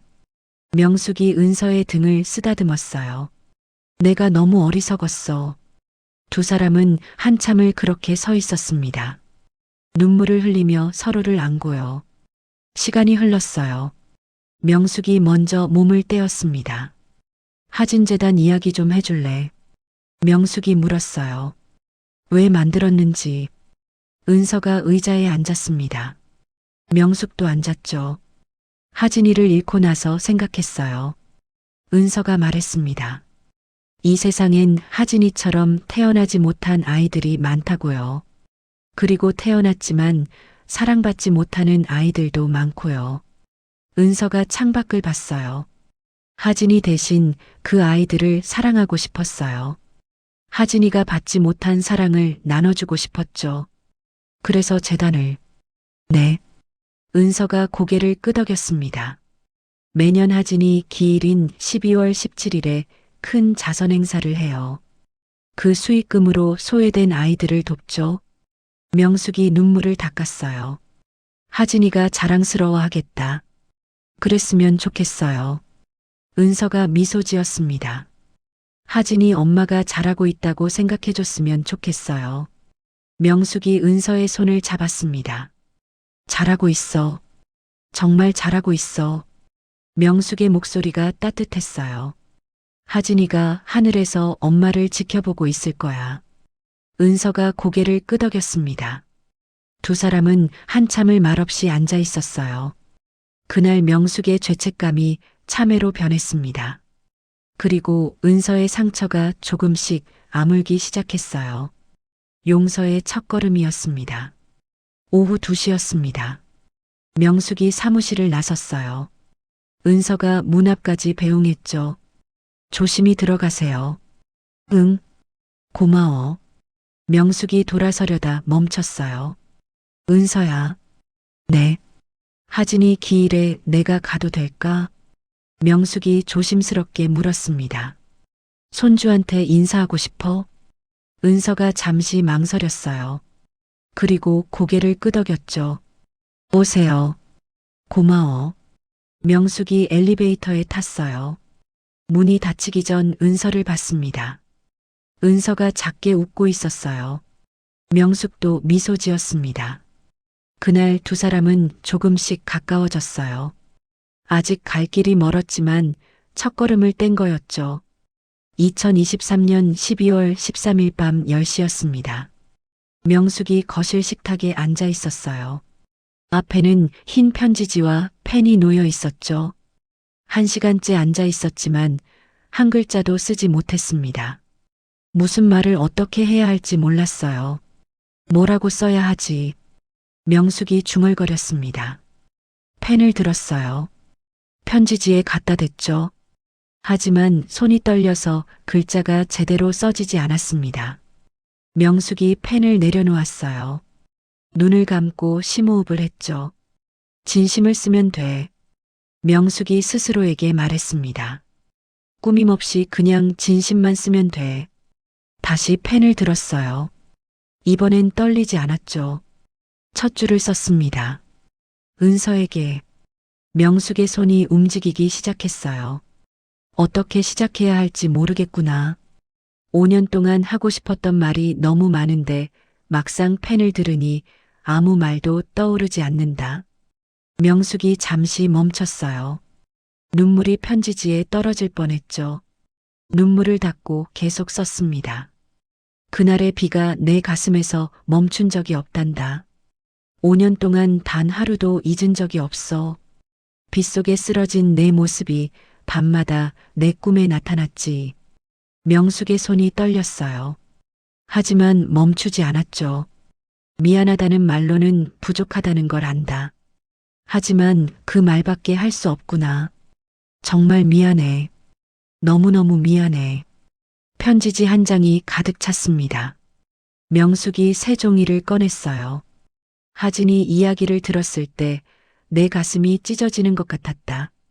내 손주, 만나보지도 못한 내 손주가 세상을 떠났다니. 명숙이 잠시 펜을 멈췄어요. 눈물이 흘러내렸죠. 하진이에게 할머니라고 불릴 자격이 없는 걸 안다. 하지만 하진이가 하늘에서 날 용서해줬으면 좋겠구나. 명숙이 편지를 계속 썼습니다. 1시간이 흘렀어요. 2시간이 흘렀죠. 밤 12시가 넘어서야 명숙이 펜을 내려놓았습니다. 편지지 5장이 빼곡하게 채워져 있었어요. 명숙이 편지를 다시 읽었습니다. 눈물을 흘리며 읽었죠. 마지막 문장이 보였어요. 언젠가 내가 날 용서해 준다면 그때 다시 며느리라고 불러도 될까? 아니면 그냥 가족이라고 불러도 될까? 천천히 기다리마. 평생이 걸려도 기다릴게. 명숙이 편지를 봉투에 넣었습니다. 그리고 안방으로 들어갔어요. 서랍을 열었죠. 깊숙한 곳에서 작은 보석함을 꺼냈습니다. 뚜껑을 열자 금빛 반지 하나가 보였어요. 5년 전 그날 밤 은서가 남기고 간 거였습니다. 현관 바닥에 떨어져 있던 걸 명숙이 주었었죠. 그때는 그냥 서랍에 넣어뒀어요. 보기 싫었으니까요. 하지만 지금은 달랐습니다. 명숙이 반지를 손에 쥐었어요. 5년 동안 먼지가 쌓여 있었죠. 화장실로 가서 반지를 씻었습니다. 물로 정성스럽게 닦았어요. 반지가 다시 빛났습니다. 안쪽을 보니 작은 글씨가 새겨져 있었어요. 준호은서 영원히. 명숙의 가슴이 아렸습니다. 영원히. 명숙이 중얼거렸어요. 영원히 함께하자고 약속했었구나. 명숙이 거실로 돌아왔습니다. 며느리 방에서 가져온 초음파 사진도 있었어요. 5년 전 그날 밤 젖었던 사진이었죠. 명숙이 조심스럽게 사진을 편지 봉투에 넣었습니다. 그리고 반지도 함께 넣었어요.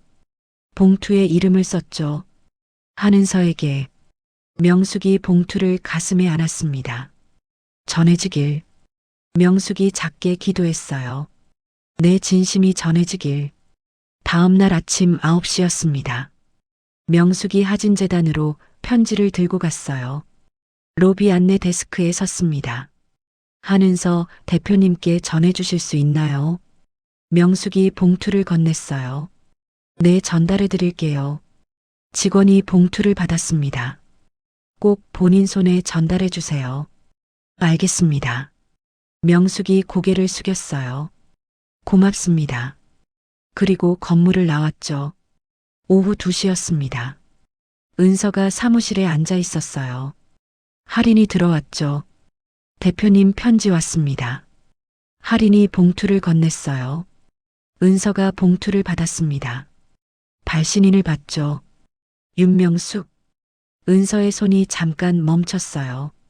혼자 있고 싶어요. 은서가 할인을 받습니다. 알겠습니다. 할인이 나갔어요. 문이 닫혔죠. 은서가 봉투를 열었습니다. 편지지가 나왔어요. 5장이었죠. 무언가 더 들어 있었습니다. 은서가 봉투를 뒤집었어요. 초음파 사진이 떨어졌습니다. 그리고 금빛 반지도요. 이게 은서가 반지를 집어들었어요. 5년 전 그날 밤 잃어버렸던 반지였습니다. 결혼 반지였죠. 은서의 손이 떨렸어요. 편지를 읽기 시작했습니다. 은서에게 첫 문장을 읽자마자 눈물이 났어요. 그날의 비가 내 가슴에서 멈춘 적이 없단다. 은서가 편지를 계속 읽었습니다. 1장, 2장, 3장. 눈물이 계속 흘러내렸어요. 하진이에게 할머니라고 불릴 자격이 없는 걸 안다. 하지만 하진이가 하늘에서 날 용서해줬으면 좋겠구나. 은서가 편지를 가슴에 안았습니다. 어머님, 은서가 떨리는 목소리로 불렀어요. 마지막 장을 읽었습니다. 이 반지는 내가 그날 밤 떠날 때 남긴 거야. 5년 동안 내가 가지고 있었어. 이제야 돌려준다. 늦어서 미안하구나. 은서가 반지를 꼈어요. 딱 맞았죠. 5년 만에 제자리로 돌아온 반지였습니다. 은서가 창밖을 봤어요. 하늘이 맑았죠. 하진아. 은서가 하늘을 향해 말했습니다. 할머니가 미안하대. 정말 미안하시대. 은서의 눈에서 눈물이 흘러내렸어요. 엄마도 미안해. 널 지켜주지 못해서. 은서가 편지를 다시 펼쳤습니다. 마지막 문장을 다시 읽었어요. 언젠가 내가 날 용서해 준다면 그때 다시 며느리라고 불러도 될까? 천천히 기다리마. 평생이 걸려도 기다릴게. 은서가 편지를 내려놓았습니다. 핸드폰을 들었어요. 번호를 찾았죠. 하지만 전화를 걸지 않았습니다. 대신 문자를 보냈어요. 편지 잘 받았습니다. 반지도 고맙습니다. 어머님, 짧은 문자였습니다. 하지만 그 안에 많은 의미가 담겨 있었어요. 어머님이라는 호칭, 5년 만에 쓰는 호칭이었죠. 은서가 초음파 사진을 들었습니다. 하진아. 은서가 사진을 쓰다듬었어요. 이제 어머님의 눈물도 내가 받아줄 거지. 은서가 미소 지었습니다. 슬프지만 따뜻한 미소였어요. 할머니도 널 사랑하신대. 만나지도 못했는데 말이야. 은서가 사진을 액자에 넣었습니다. 책상 위에 세워뒀어요. 하진의 얼굴이 보였습니다. 흐릿하지만 분명한 얼굴이었죠. 사랑해 우리 하진이. 은서가 사진에 입 맞췄어요. 저녁 6시였습니다. 명숙이 핸드폰 문자를 확인했어요. 은서에게서 온 문자가 보였죠. 편지 잘 받았습니다. 반지도 고맙습니다. 어머님. 명숙의 손이 떨렸습니다. 어머님. 명숙이 그 단어를 읽었어요. 날 어머님이라고 불러줬구나. 명숙의 눈에서 눈물이 흘러내렸습니다. 기쁨의 눈물이었어요. 고맙다. 명숙이 핸드폰을 가슴에 안았습니다. 정말 고마워 은서야. 준호가 거실로 나왔어요. 어머니 왜 우세요? 아니야. 명숙이 눈물을 닦았습니다. 기쁜 눈물이야. 명숙이 준호에게 핸드폰을 보여줬어요. 준호가 문자를 읽었습니다. 얼굴이 밝아졌죠. 은서가, 응. 명숙이 고개를 끄덕였습니다. 우리 며느리가 날 용서해주기 시작한 것 같아. 준호도 눈물을 흘렸어요. 고맙다, 은서야. 준호가 중얼거렸습니다. 정말 고마워. 그날 밤 두 집에는 평화가 찾아왔습니다. 완전한 용서는 아니었어요. 하지만 시작이었죠. 편지 한 통, 반지 하나, 초음파 사진 한 장. 그것들이 끊어진 인연을 다시 이어주고 있었습니다. 천천히, 조심스럽게, 하지만 확실하게요. 12월 17일 아침 10시였습니다. 하진이의 기일이었어요. 서울 강남의 한 전시관 앞에 사람들이 모여 있었습니다. 입구에 큰 현수막이 걸려 있었죠. 하진재단 제5회 자선 전시, 용서와 인연. 명숙이 전시관 뒤편 직원 출입구로 들어갔어요. 검은색 정장을 입고 안내원 명찰을 달고 있었죠. 일주일 전이었습니다. 은서에게서 전화가 왔었어요. 어머님, 응 은서야. 하진이 기일에 자선 전시를 여는데요. 자원봉사자가 필요해요. 은서가 조심스럽게 물었습니다. 혹시 참여하실 수 있으세요? 명숙은 망설이지 않았어요. 그럼 내가 도울 수 있다면 뭐든 할게. 고맙습니다, 어머님. 그렇게 명숙은 자원봉사자가 됐습니다. 전시관 안으로 들어갔어요. 넓은 공간이었죠. 벽면마다 작품들이 걸려 있었습니다. 할인이 다가왔어요. 윤명숙 씨 오셨네요. 네. 이쪽으로 오세요. 안내 교육 받으셔야 해요. 명숙이 할인을 따라갔습니다. 회의실에 다른 자원봉사자들이 앉아 있었어요. 10명쯤 됐죠. 할인이 앞에 섰습니다. 오늘 전시 주제는 용서와 인연입니다. 할인이 설명했어요. 각 작품마다 스토리가 있어요. 방문객들에게 그 이야기를 전해주시면 됩니다. 할인이 자료를 나눠줬습니다. 명숙이 자료를 받아봤어요. 여러 작품 설명이 적혀 있었죠. 마지막 페이지에 눈이 멎었습니다. 전시 2호. 도둑의 반지. 명숙의 손이 떨렸어요.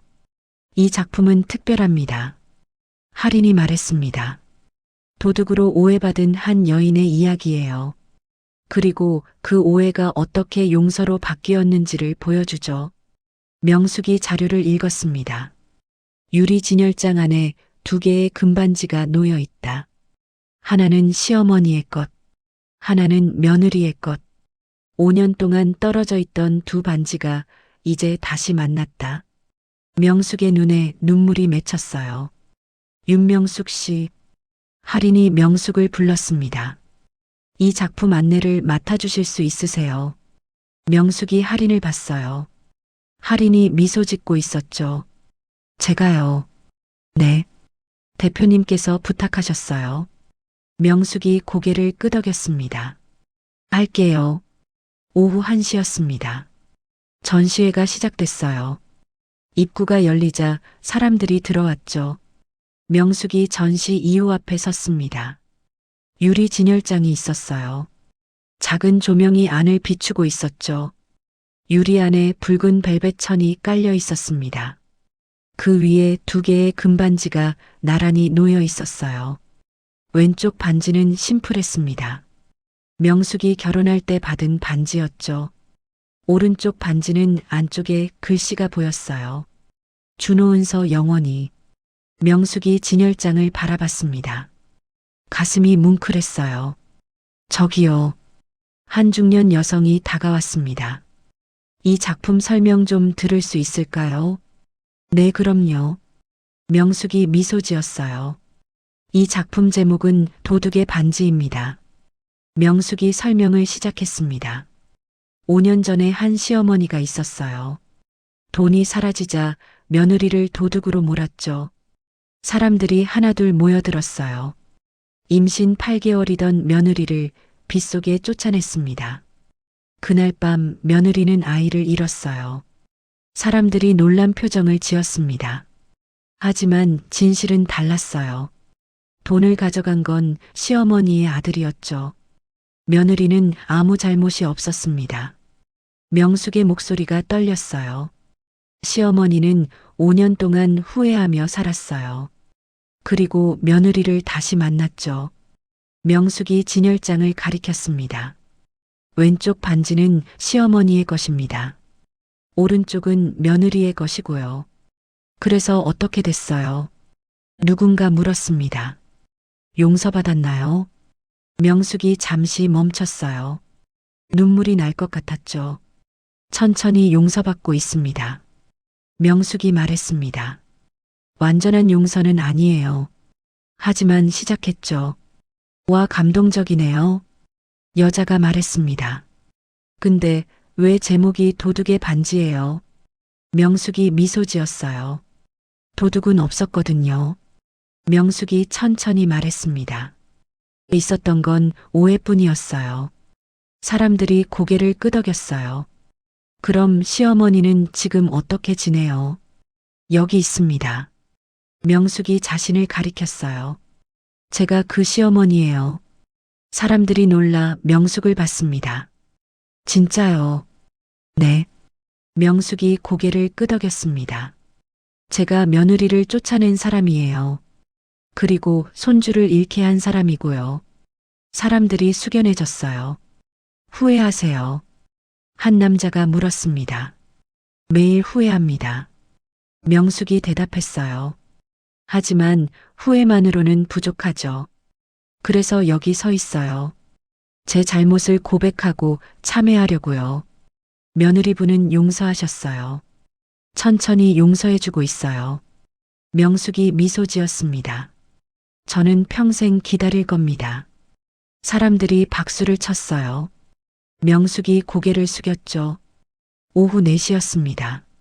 명숙이 여전히 진열장 앞에 서 있었어요. 계속 설명을 하고 있었죠. 그래서 이 두 반지가 여기 함께 있는 거예요. 명숙이 말했습니다. 떨어져 있던 인연이 다시 만난 거죠. 그때 뒤에서 목소리가 들렸어요. 잘 설명하시네요. 명숙이 돌아봤습니다. 은서가 서 있었어요. 단정한 검은색 원피스를 입고 있었죠. 은서야.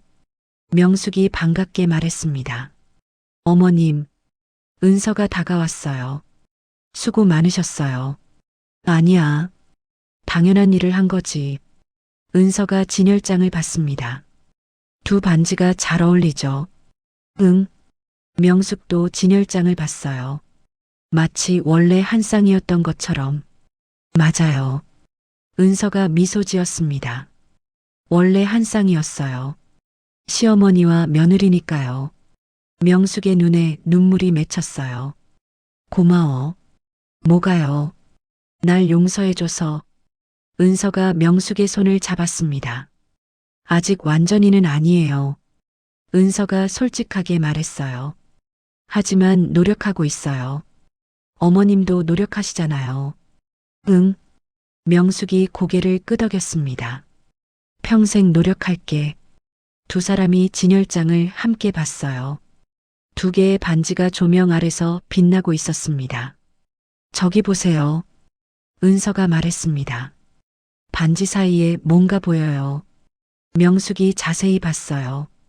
두 반지 사이 유리면에 미세한 무지개 빛이 맺혀 있었습니다. 조명이 만들어낸 작은 기적이었죠. 예쁘다. 명숙이 중얼거렸어요. 마치 달이 같아. 맞아요. 은서가 말했습니다. 두 반지를 잇는 달이에요. 과거와 현재를 잇는 달이기도 하고요. 명숙이 은서를 봤어요. 미래로도 이어질까? 이어질 거예요. 은서가 확신에 찬 목소리로 말했습니다. 우리가 함께 걸어가면요. 명숙이 은서를 꼭 안았습니다. 고마워, 은서야. 정말 고마워. 은서도 시어머니를 안았어요. 주변 사람들이 그 모습을 보며 미소 지었습니다. 누군가 조용히 사진을 찍었어요. 전시관 한쪽에 준호가 서 있었습니다. 멀리서 어머니와 아내를 바라보고 있었어요. 눈물을 흘리며 말이죠. 고마워 은서야. 준호가 작게 중얼거렸습니다. 기회를 줘서 정말 고마워. 저녁 6시였습니다. 전시회가 끝났어요. 사람들이 하나둘 나갔죠. 명숙과 은서가 진열장 앞에 나란히 섰습니다. 아진아. 은서가 진열장을 향해 말했어요. 할머니랑 엄마랑 다시 만났어. 내가 하늘에서 도와준 거지. 명숙도 함께 말했습니다. 아진아. 할머니야. 너를 지켜주지 못해서 정말 미안해. 명숙이 진열장에 손을 댔어요. 하지만 이제 내 엄마를 지킬게. 평생 곁에서 지킬게. 은서가 명숙의 어깨에 기댔습니다. 어머님, 응, 오늘 고생하셨어요. 아니야. 행복했어? 명숙이 미소 지었어요. 내 죄를 고백할 수 있어서, 그리고 너와 함께 있을 수 있어서. 두 사람은 한참을 그렇게 서 있었습니다.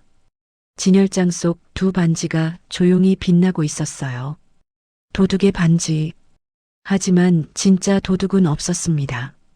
있었던 건 오해와 체면, 그리고 그것을 이겨낸 용서와 인연이었죠.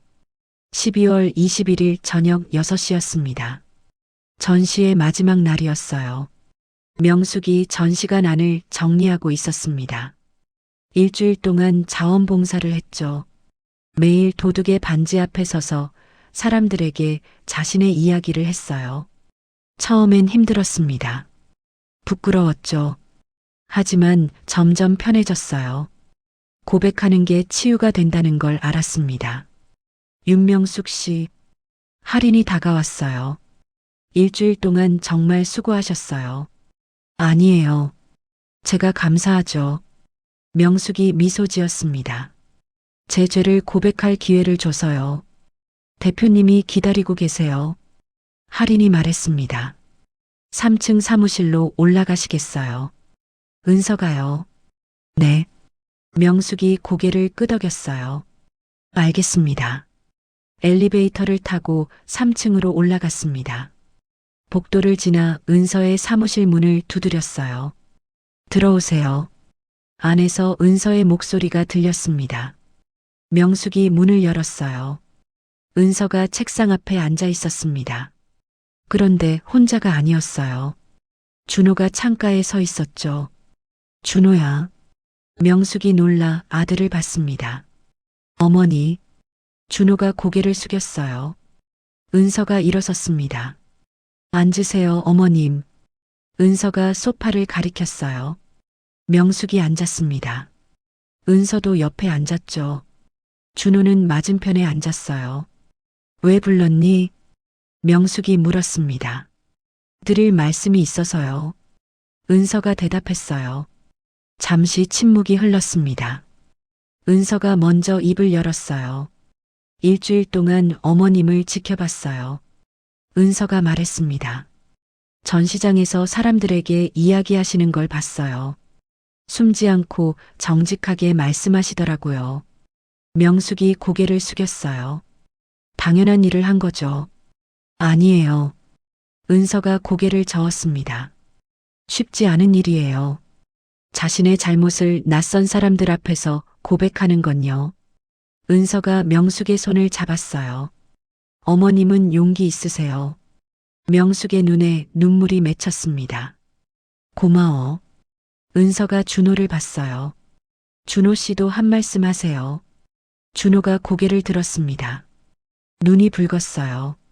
은서야. 준호의 목소리가 떨렸습니다. 미안해. 정말 미안해. 준호가 소파에서 일어나 무릎을 꿇었어요.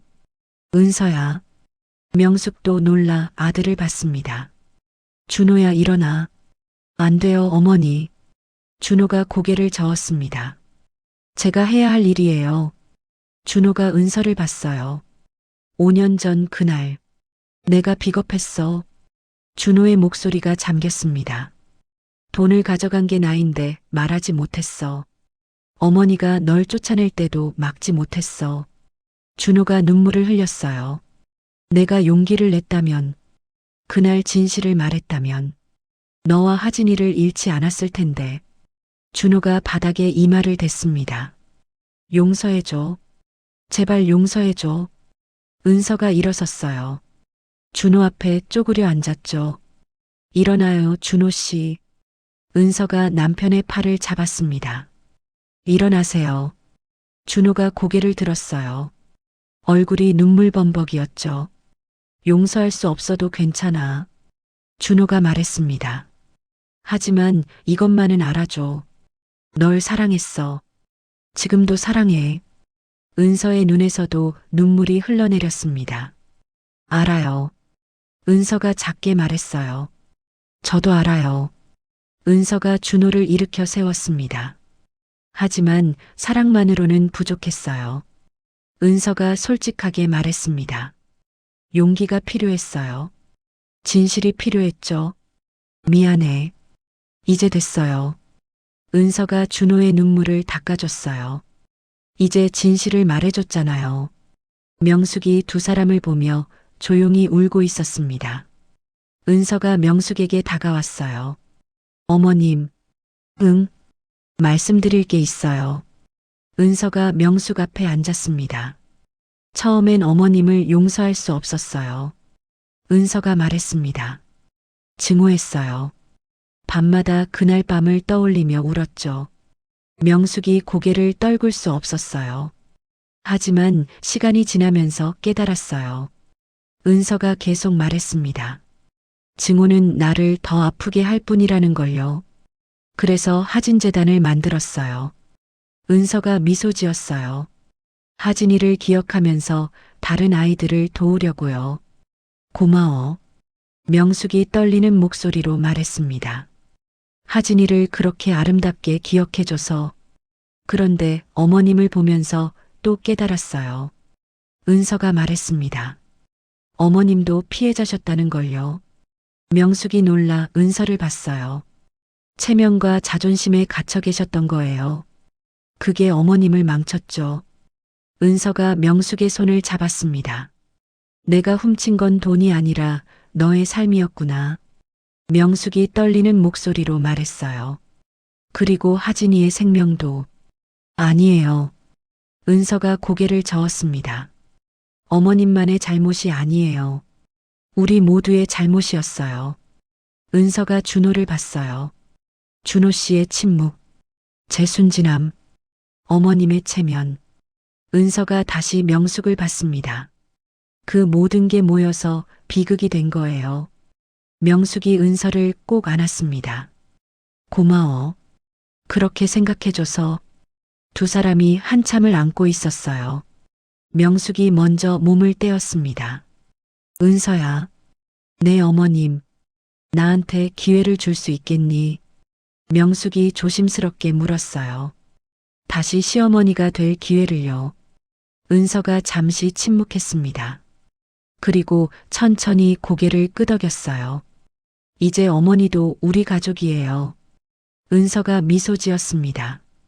아니, 원래 가족이었죠. 잠깐 헤어져 있었을 뿐이에요. 명숙의 눈에서 눈물이 쏟아졌습니다. 고마워. 정말 고마워. 준호도 울고 있었어요. 은서야. 준호가 떨리는 목소리로 말했습니다. 나도 기회를 줄 수 있니? 은서가 준호를 봤어요. 천천히요. 은서가 솔직하게 말했습니다. 아직은 힘들어요. 하지만 노력할게요. 그것만으로도 충분해. 준호가 고개를 끄덕였습니다. 천천히 기다릴게.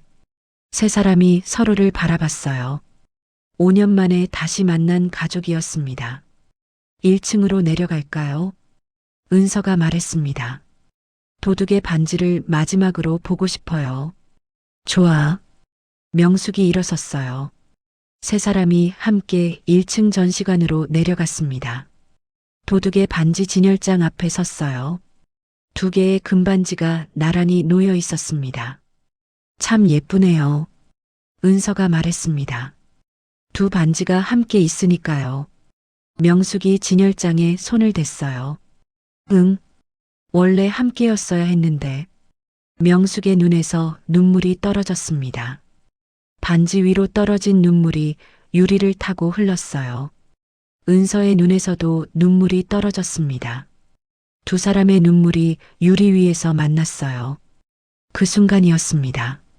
진열장 안조명이 눈물방울에 반사됐어요. 두 반지 사이에 미세한 무지개 빛이 맺혔습니다. 봐요. 은서가 작게 말했어요. 무지개예요. 정말 아름답구나. 명숙이 감탄했습니다. 세 사람은 그 빛을 바라봤어요. 용서가 뭔지 이제 알 것 같아요. 은서가 말했습니다. 말이 아니에요. 행동도 아니고요. 은서가 명숙과 준호를 봤어요. 함께 견뎌낸 시간이에요. 명숙이 고개를 끄덕였습니다. 맞아. 우리가 함께 견뎌냈지. 준호도 말했어요. 앞으로도 함께 견뎌낼 거야. 세 사람이 손을 맞잡았습니다. 명숙과 은서, 그리고 준호. 끊어졌던 인연이 다시 이어졌어요. 무지개 빛이 진열장 안에서 반짝이고 있었습니다. 마치 축복처럼, 마치 희망처럼요. 그날 밤 세 사람은 함께 저녁을 먹었습니다. 5년 만에 함께한 식사였어요. 어색했지만 따뜻했습니다. 집으로 돌아가는 길에 명숙이 하늘을 올려다봤어요. 별이 많았습니다. 하진아. 명숙이 작게 불렀어요. 할머니야. 우리 하진이. 별 하나가 유난히 밝게 빛났습니다. 고마워. 우리 가족을 다시 이어줘서. 명숙이 미소 지었어요. 하늘에서 지켜봐줘. 할머니가 내 엄마 잘 보살필게. 바람이 불었습니다. 따뜻한 바람이었어요. 명숙은 그게 하진이의 대답이라고 믿었습니다. 집에 도착해서 명숙은 일기를 썼어요. 2023년 12월 21일. 오늘 나는 다시 가족이 됐다. 은서가 날 용서해줬다. 완전한 용서는 아니지만 시작이다. 그것만으로도 감사하다. 명숙이 펜을 내려놓았습니다. 하진아. 할머니를 용서해다오. 평생 속죄하며 살게. 그리고 내 엄마를 지킬게. 약속한다. 명숙이 일기장을 덮었어요. 창밖을 봤습니다. 별들이 반짝이고 있었죠. 고맙다. 명숙이 중얼거렸어요. 다시 시작할 기회를 줘서. 그날 밤 명숙은 오랜만에 편안하게 잠들었습니다. 악몽도 없었어요. 눈물도 없었죠. 그저 평화로운 잠이었습니다. 용서는 말이 아니었습니다. 함께 견뎌낸 시간이었어요. 그리고 앞으로 함께 걸어갈 미래였죠. 오늘의 이야기 어떠셨나요? 여러분의 생각을 댓글로 편하게 나눠주세요.